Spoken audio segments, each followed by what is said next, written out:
Hi guys, I'm back again today with another reaction video, and today we're reacting to the followers of DAJJAL and their plan. Well, before we start, don't forget to subscribe if you haven't already. Click the bell button to get notified whenever I do upload a video.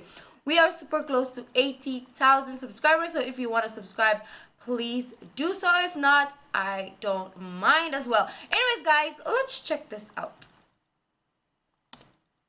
Okay, I can't do that. The Prophet said, Hadith is Muslim Ahmad, that most of his followers will be from the Yahud. Now, this leads us to a very interesting issue and tangent.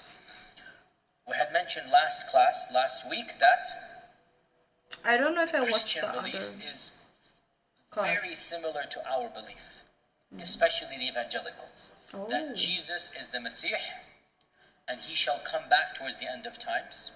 That there shall be a false Messiah, the Antichrist, and that Christ and Antichrist will fight it out, and that Christ will win over the Antichrist in the great Armageddon. In this rough skeleton, we are the same.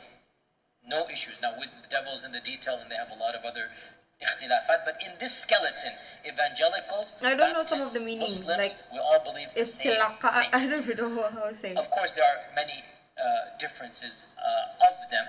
We do not have this as an explicit mention, but they do. And that is that this will only happen when the Bani Israel are gathered in the Holy Land. Okay, this is the belief of evangelicals.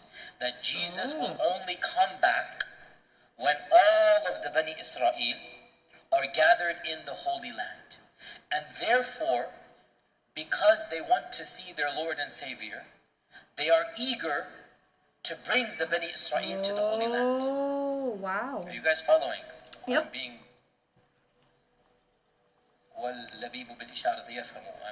So they want the people of that faith tradition to go to that land. And it is because of this that some of the most hardcore Zionists are not people of the Jewish faith. They are evangelicals. Whoa. Because it is their aqidah. Excuse me. It is their aqidah that with the return of the promised people to the promised land, their Savior will come back. So they want to expedite that. Now, ironically, they believe when the Savior comes, one of the first things he's going to do is to get rid of those who didn't believe in him. And primarily, according to their aqidah, the people who tried to kill him, or actually succeeded in killing, because they believe they succeeded. Now, this is the irony of ironies. Think about it. I need you to understand my point here. Okay. This group wants to expedite and support the Bani Israel to go to this land with the aqidah that they will all be destroyed in that land. You understand this? They are ardent Zionists, and they have no love for the people whom they are helping. On the contrary, their aqidah is that the very people they're helping, you understand this point, right? Wallahi, ajab al-ujab, ajib. Strange. How can the other group accept their aid knowing that this group wants us dead? Exactly. And you know, my mind was perplexed, and I actually, you know, I am an interfaith person, I'm involved in whatnot. I had a friendship with one of the rabbis of Memphis, and we would go out to lunch every, few weeks and whatnot. It's good to have interfaith and friendship, and we got to a very frank point. So I actually asked him, I said, get interested. aren't you embarrassed to accept help from people who think that helping you will eventually cause you to be killed? Yani, isn't there some haya sharam, some dignity, some izzah? Like, the very people who want to get rid of you, they're helping you in the aqidah that you will be gotten rid of. And he just smirked. He goes, well, that's their belief. If they want to throw money and power at us, then, we don't believe it's going to happen. It's their, basically, he said in a nutshell, if they're foolish enough to believe it, that's their business, and we're going to still accept their power and help. So we have to understand this point, O Muslims. The people who are supporting this guy in the White House, right? This whole move to Jerusalem, the capital, whatnot, this is all a tactical decision. He might be a blabbering idiot, but he is a tactical blabbering idiot. He knows what he's doing. He is feeding his base. Another tangent here, subhanAllah. He is feeding his base, he's giving them the scraps from the table. Why is he doing this? He knows his base is evangelical. He knows these people, they want him, and so they feed him this stuff to do what?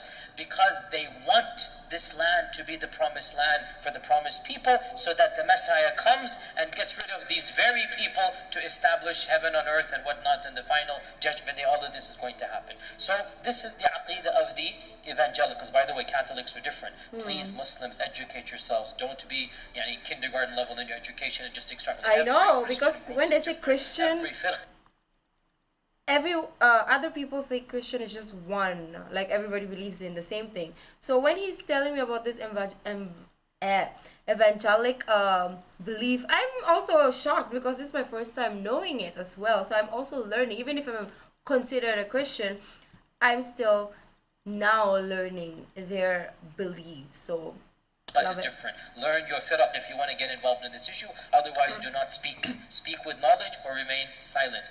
Various groups have different aqidas. The Mormons are different. They have their own beliefs. Exactly. Some people comment and I'm like, why are you like saying crazy things that you don't know? Because this is what I've learned. Why are you saying that what I'm saying is wrong if that's what I know? Some people are just dumb. Adventists are totally different in this regard. Exactly. And of course the evangelicals, which is of course the default in the state, the Baptists and whatnot, these are the ones that we're talking about now, and their aqidah is in some ways very similar to ours, in some ways it's different. So that's the Yahud. That's the Christians. How about the Yahud? What's Yahud? How about the Yahud? What is their belief in the Messiah? And why is our Prophet saying that the majority of the followers of DAJJAL will be from that group? Well, in Jewish eschatology, the term Masih, it refers specifically, they do have this aqidah, and it refers to a future king. Okay. King. From the line of David.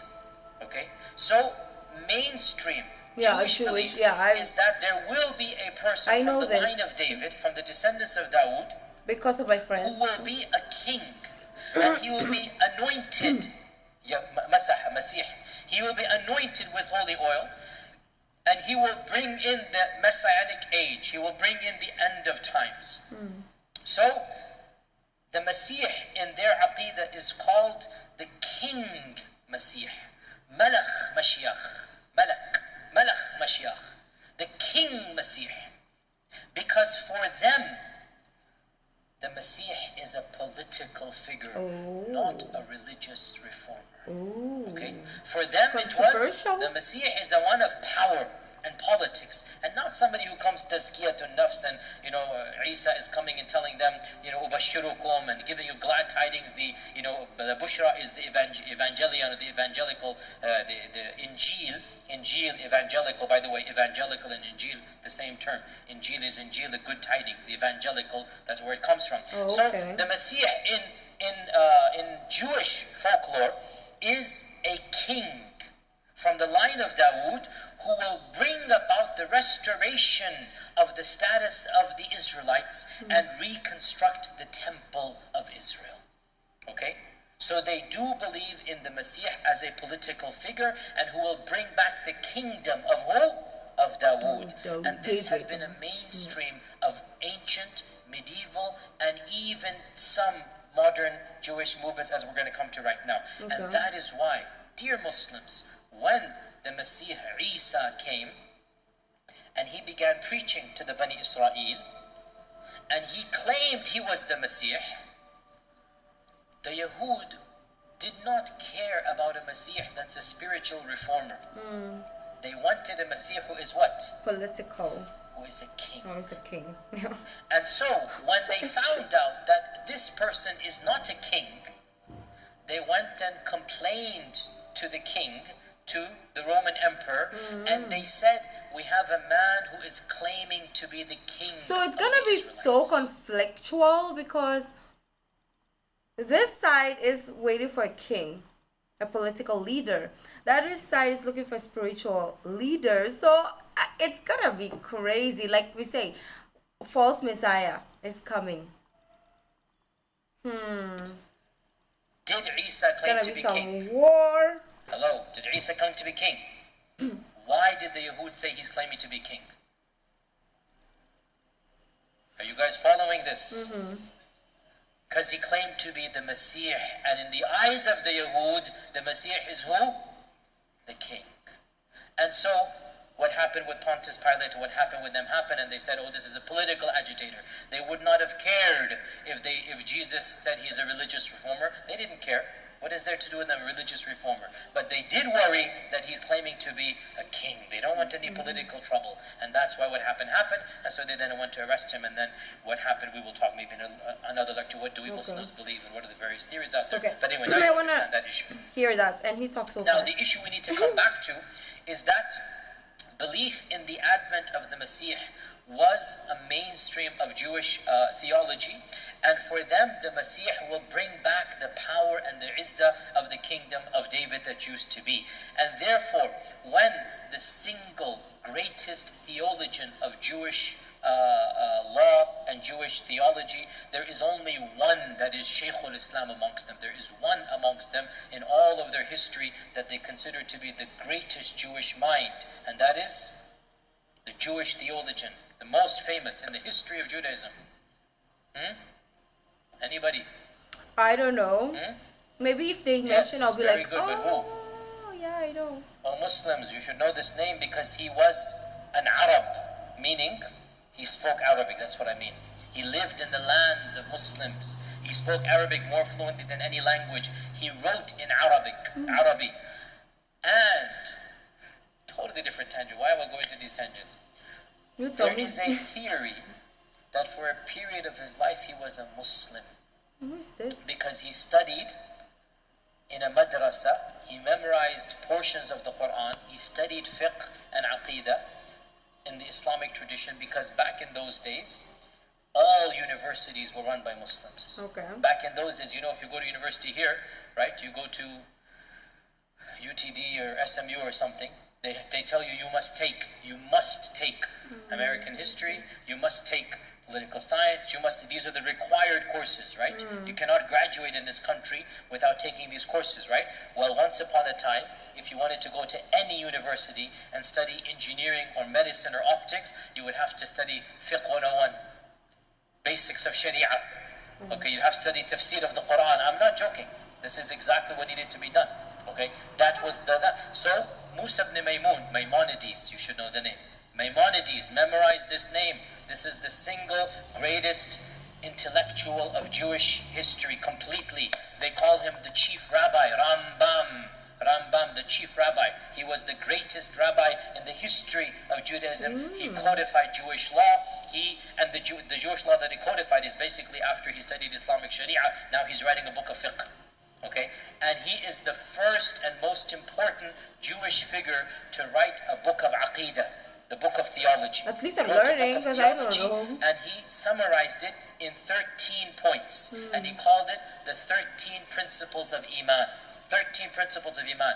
Why did he summarize aqidah? Because he studied aqidah from the Muslims, and now he wants to do the same for the Jewish faith. And so, Jewish aqidah, when it comes to many things, is actually coming from the philosophy of Ibn Rushd, Averroes, and others, because Musa ibn Maimonides and Averroes were basically coming from the same philosophical strand. Anyway, back to our topic. So, Musa ibn Maimonides wrote a book called the 13 Principles of Faith. By the way, you can look it up. It's translated into English as well. And each principle begins with the phrase Ani ma'min, ana mu'min, ana mu'min, ana mu'min, ani ma'min in Hebrew. Ana mu'min, this, I believe in this, I believe in this, I believe in this. The 12th principle of these 13, the 12th principle of these 13, and I quote from the translation, my Hebrew is too weak to actually read it to you, I'm not going to embarrass you with that, but I quote from the translation, I believe with full faith, ani ma'min, ana mu'min, in the coming of the Messiah. This is in the aqidah of Maimonides, which is the standard aqidah of the Jewish peoples up until our times. He is the only one who has codified to that level, aqidah and fiqh. I believe with full faith, yaqeen, certainty in the coming of the Messiah, and even though he delays, with all that delay, I eagerly await his arrival, every day anticipating his arrival. This is the aqidah of Maimonides that the Yahud would memorize, that they still believe to this day. So I'm thinking Yahud is Jewish, right? As I have mentioned to you earlier, when you have a religion whose values become so watered down that they don't stand for anything, the very people say, what is this? It's not a religion anymore. And they will go back to an actual religion. And this is a big warning to those amongst the Muslim community who are flirting with progressive Islam. When Islam becomes the flavor of the month, then you have no Islam left. Then what is the purpose of being a Muslim? When the halal becomes what is politically correct, and the haram becomes what is politically incorrect, and you have no backbone to stand on, and you think you are preserving your faith, in reality you are losing it. Your children will not have any faith. What do you have left anymore? Our faith is not based upon the whims of society around us. We have the Quran, we have our Sharia, we have the Wahy from Allah. Now I'm not saying we have to be intransigent. No. Our ulama, especially our forward-thinking ulama, have to navigate the flow. Where there's allowance, we will take it. But where there is none, we will not take it. Where there's a red line, we do not go that area. Okay. So that's a point we learn. In the 1960s, 70s, there was a massive, as I said, almost everybody's going reform. Their own children began rejecting it. And they said, what is this? There's nothing there. There is no... To be reformed, you can be atheist. You can deny God. There's no sharia. You can eat pork and whatnot. And there's like, what is left of my Jewishness? They will say, what is left if there's nothing? So there's going back to the asl. And the asl is Orthodox. That is the hardcore literalism. Now, within Orthodox, there are many strands. And of course, you have the Hasidic Orthodox. You are all familiar with the Hasidic, H-A-S-I-D-H, the Hasidic. And the Hasidic in particular is a strand of Orthodox. They have a very strong and passionate belief about the coming of the Messiah, that is very imminent, just about to appear. And they believe, and this is important again, that the more pious they are, the more quickly the Messiah will come. And that explains their fervousness. That explains their literalism. Right? They want to be, the more pious they are, so the more faithful they are, the faster will come the Messiah. The Messiah. Right? And so they are very, very hardcore about this. And within Hasidism, so this is, I'm teaching you the firaq within Orthodox Judaism, okay? By the way, Reform does not believe in the Messiah. It's completely, obviously, right? Reform doesn't believe. Conservatives, mushkila with them is they don't really have La ilaha ula wa la ilaha ula mudabdabin. They don't have, the conservatives, they don't really have a platform per se, because at least with the Orthodox, they're hardcore. Like everything is all the way, right? The Reform, nothing, throw everything out the window. The conservatives, they don't really have a platform. Some here, some there. How do you decide? Each conservative strand has its own issue. So, amongst the conservatives, some of them believe in the Messiah, some of them don't. Amongst the Orthodox, they all believe in the Messiah. Is that clear? Right? That's why they're still Orthodox. They believe in the coming of the Messiah. The Hasidics are of the most messianic amongst them. And within Hasidism, there is the most prominent stand of Hasidism is called the Chabad, C-H-A-B-D, the Chabad movement, the Chabad, the Chabad movement. The Chabad movement in particular is the most messianic, so much so, one of the greatest Jewish figures of our times, an American born in Russia, migrated after Germany coming here. He died in 1994. His name was Rabbi Menachem Mendel Schneerson, one of the most famous rabbis, presidents from, you forgot, was it Ford or whatever onwards, they would have a regular, he was like America's rabbi of the Orthodox community. Of course, he's passed away 1994. His followers began to claim that person is the Messiah. So fast. Like that's when how he goes out of tangent, still to this day, so fast. Some of his followers believe that the rabbi did not die, that he is still alive in hiding, which sounds similar to other groups, which is why similarities are made between that group and this group, but that is again besides this point. So the point being, belief in Messiah is common amongst the Yahud.